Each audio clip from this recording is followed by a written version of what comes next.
Morning, folks. I'm driving to work and there's a humongous amount of traffic here.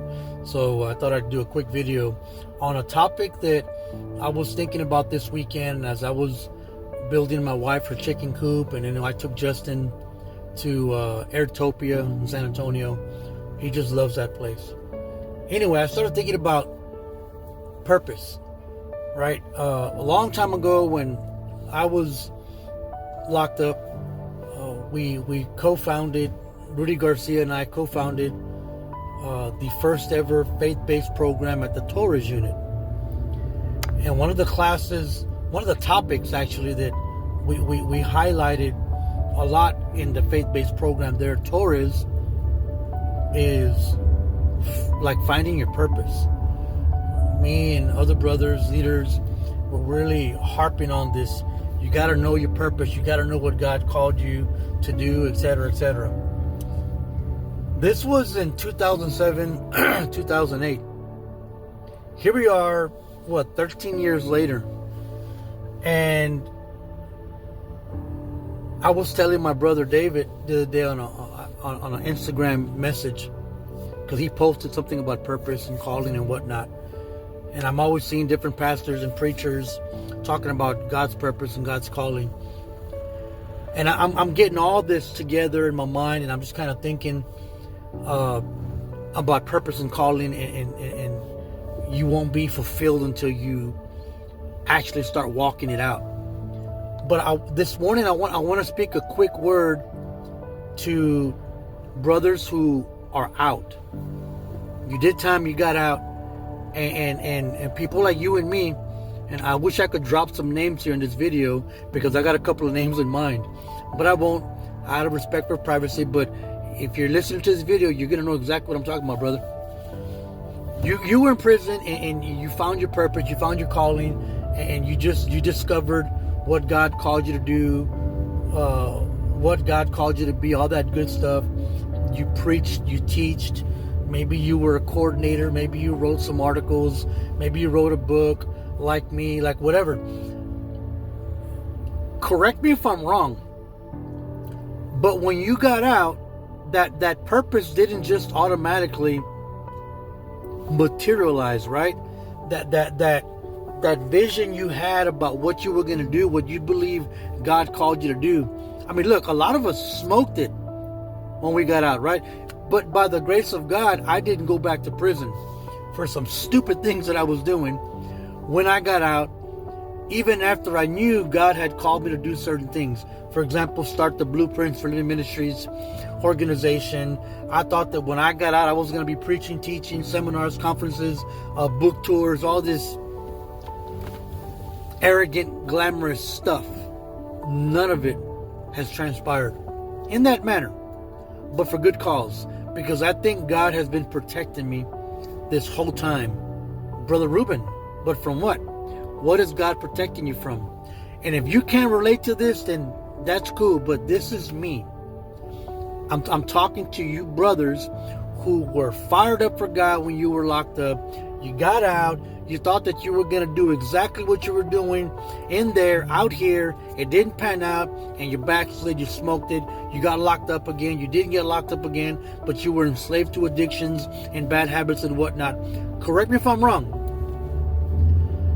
But I believe that God doesn't let people like you and me fulfill the calling the way we think it should be fulfilled, because He's protecting us from the consequences of our arrogance.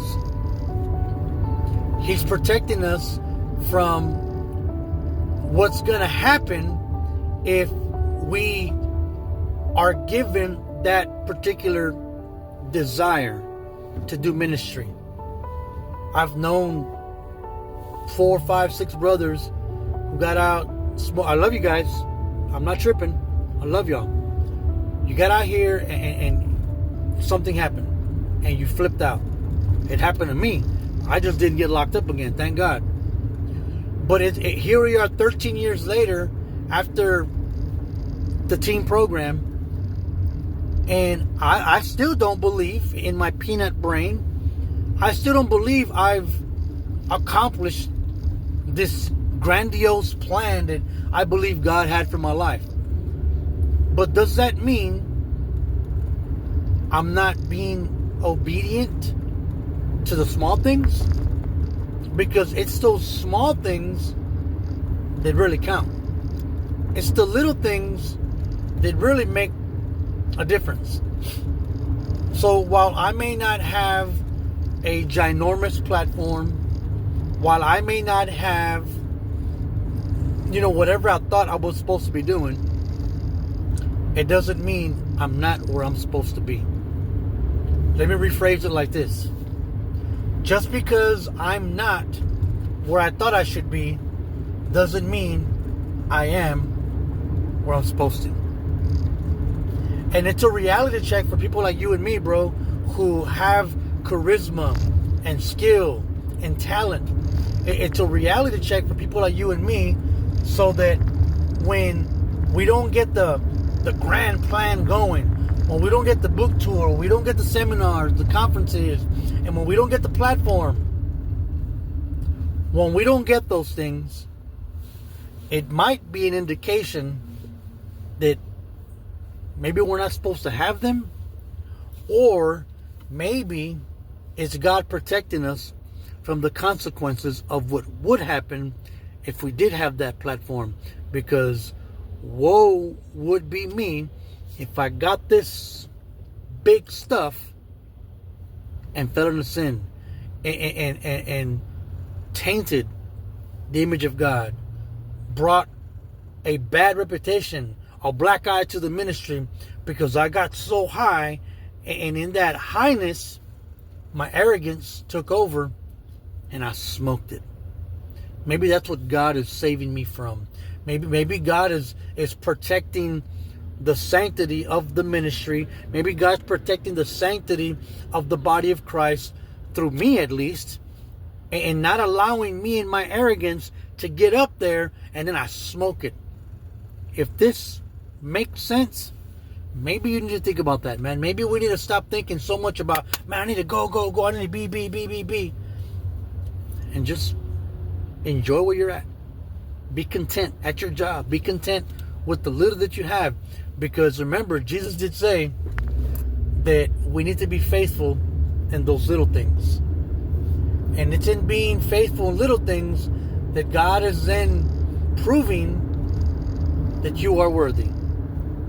Not to be His servant, but to be entrusted with just a little bit more. Which conversely kind of tells me that if I haven't been given the more, it's probably because I'm not faithful with the little. God bless you guys. Have a good day.